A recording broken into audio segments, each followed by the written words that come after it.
and then, the early story of, how Coinbase came about. Yeah, happy to.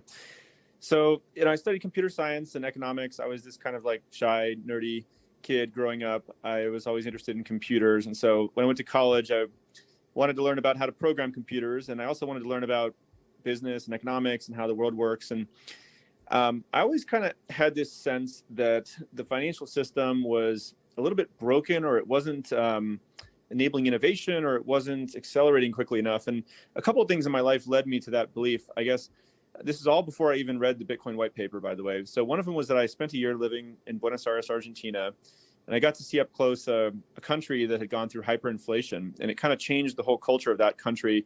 There was a certain amount of pessimism about the future. There was this concept of like, live today to the fullest, because, it might all be gone tomorrow. And I remember like the people in that country, even like the poorest people who had all their money in cash, were the ones that had their wealth eroded. Whereas the wealthy people could buy real estate, or that adjust for inflation, or they could move their money overseas. So it was this kind of terrible thing that I saw that eroded the wealth in that country. That was one experience. Another one was that I was a relatively early employee at Airbnb, and they were trying to move money to 190 countries all over the world.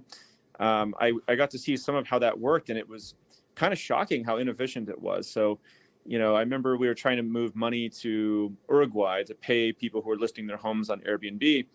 And there was some kind of local money service in Uruguay that we called up, and we're doing this business deal with them. And, we're trying to read their documentation, and it was just very unclear. Like, if we send $100 through this thing, how many Uruguayan pesos are going to show up on the other side? And basically they couldn't tell us. And we had no idea what the fees were or anything. It seemed like maybe they were just making the fees up on the spot every time. And so we just sent $100, and we asked somebody in Uruguay to tell us how many Uruguayan pesos showed up on the other side. So through those experiences, and actually starting this education tutoring company I started in college, where I ran into a lot of challenges moving money, I just always had this sense like, wow, the financial system just seems so outdated and broken, and like it's a barrier to innovation, and it's different in every single country. It's run by this kind of local oligopoly of entrenched players that aren't innovating very much.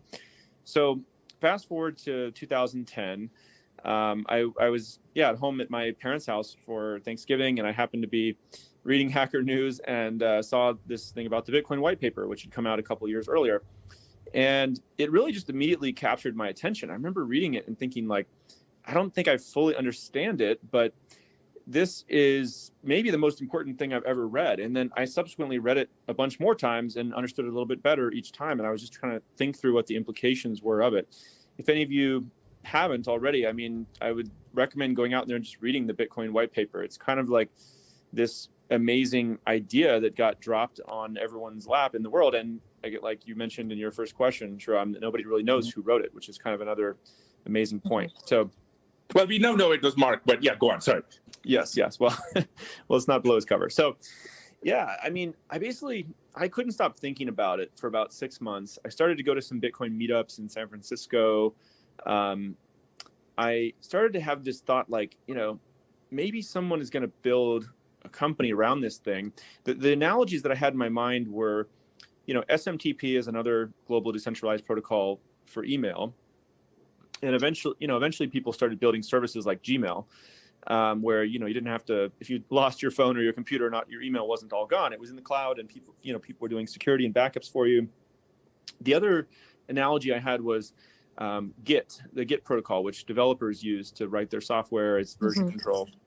And it's a kind of difficult thing to use, but people eventually made GitHub, which was an easy hosted place to use Git. And so I had those ideas in my mind. I thought Bitcoin is this new protocol. It's another global decentralized one. It's awesome, but it's going to be a little difficult for people to use and set up their own Bitcoin node. So there's going to have to be some company built that stores all this crypto in the cloud, makes it easy to use, does all the security and backups. And my initial thought was, man, I don't want to build that company, because that's going to be storing a lot of people's money. It's going to have tons of regulation. It's going to be a really big challenge. But I couldn't stop thinking about it for 6 months. And eventually I started working on a prototype in my nights and weekends. That early prototype, I applied to Y Combinator, and eventually that became Coinbase. So that's kind of the origin story.